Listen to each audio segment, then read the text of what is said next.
Bleed Like Me, a Scott and Bailey novel by Cath Staincliffe, read by Katy, Carmichael. Day 1. Chapter 1. Rachel was running for her life.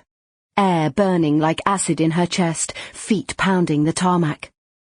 Everything around her, the shops and passers-by, lampposts and railings smudged, a blur of shape and colour. She risked a glance behind, hair whipping in her eyes, almost losing her balance as one ankle buckled, and she saw the car was gaining. He was at the wheel, his face set with intent, eyes gleaming, mouth curved in a half smile. Running her down, running her to the ground.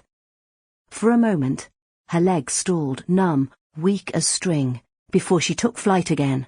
Arms slicing the air, throat parched, sweat cold across her skin, and the thud of her heart ever louder in her ears. Then the roar as he gunned the engine, the screech as the car leapt towards her, close enough for her to smell burning oil and petrol fumes high in her throat. Dizzying. The thump of impact, hurling her forward, a bone-cracking crunch, and Rachel fell. Sprawling along the gutter and into the pavement's edge, legs twisting the wrong way beneath her, skinning her chin and shoulder and the length of her forearms, smacking her head against the curbstone.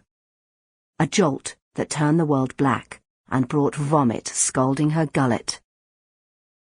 The engine cut out, and then she heard his footsteps, the smack-smack of his best Italian leather on the gritty stone. She tried to draw away, but was pinned, paralysed, and her attempt to shuffle brought scarlet pain licking through her hip. She tried to cry for help, but her voice was frozen too, and all the people had gone. She was alone with him. "Rachel," he said sadly. "Rachel, Rachel, what will I do with you?" Tears burnt the backs of her eyes. Then his hands were on her, yanking her over, ignoring the howls she gave. Nick, shaking his head, disappointed in her. "I warned you," he said. And he had. "I can't trust you, Rachel." That was fucking rich, that was. She'd have laughed if the pain hadn't been so brutal. He lifted his foot, pressed the sole of his shoe on her neck. His eyes drilled into her. There was something she must do, must remember to do, something. The knife. She still had the knife. Her fingers tightened round the handle. She kept her gaze locked on his. Just stab his leg and then...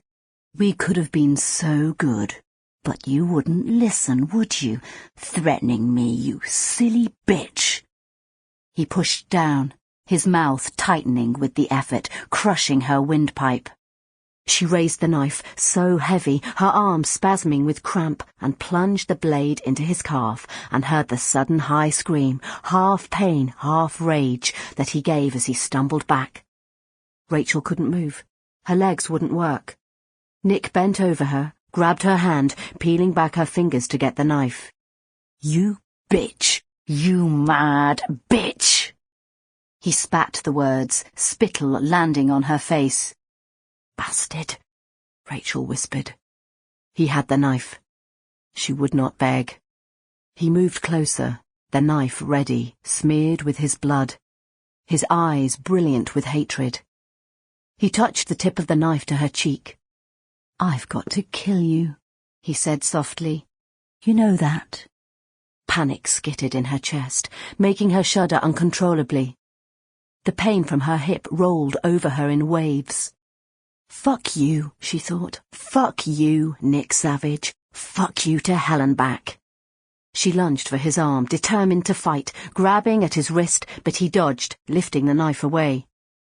Swiftly he moved back, stooped with the knife, and swept it under her throat.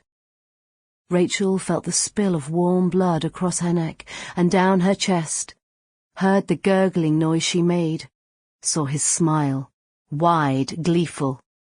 She tried to scream, but her throat was full of blood. No air. "Help me!"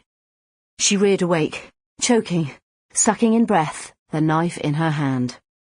The room, full of snow, white, floating, spiralling down.